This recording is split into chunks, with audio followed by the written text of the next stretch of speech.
Hello everybody, Shabbat Shalom from the holy city of Tzfat. I'm here in the mountains. But I want to take you back to when I was living and working at a luxury hotel in Vail, Colorado, a different beautiful mountain town. And I was working at the front desk, and what would happen when something would go wrong is that there were two types of people. Number one, the first group of people would come and yell at the front desk as if we ruined their vacation. It was our fault. Now fix it. For these people, we would appease them by quickly reacting by giving them a waived resort fee, free breakfast, and chocolate-covered strawberries. The other type of people would handle it much more rationally. There was a problem, and they needed a solution.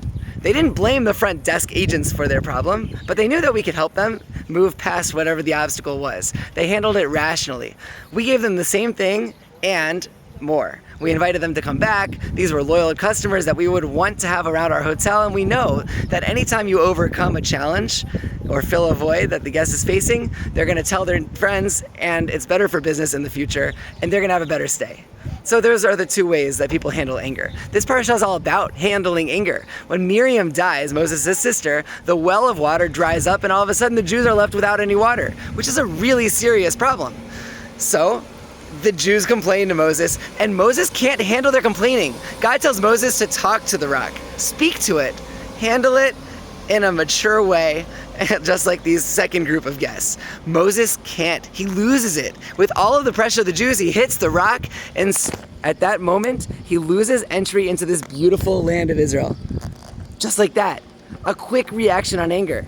God does appease him and does give him the water, but he takes away the grand reward that was promised. So there's an answer to this whole situation about how to handle anger. How do you go from being type A to type B in this case?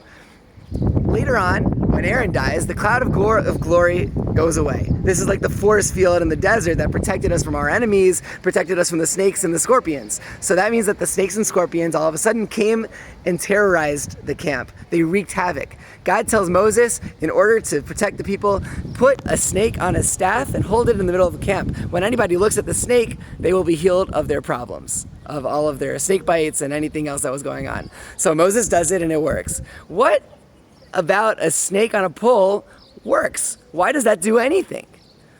The answer is very simple.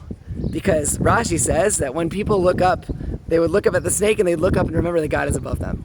They objectify their challenge. And when you objectify the challenge, you see that there's a problem. I need a solution. How do I do it?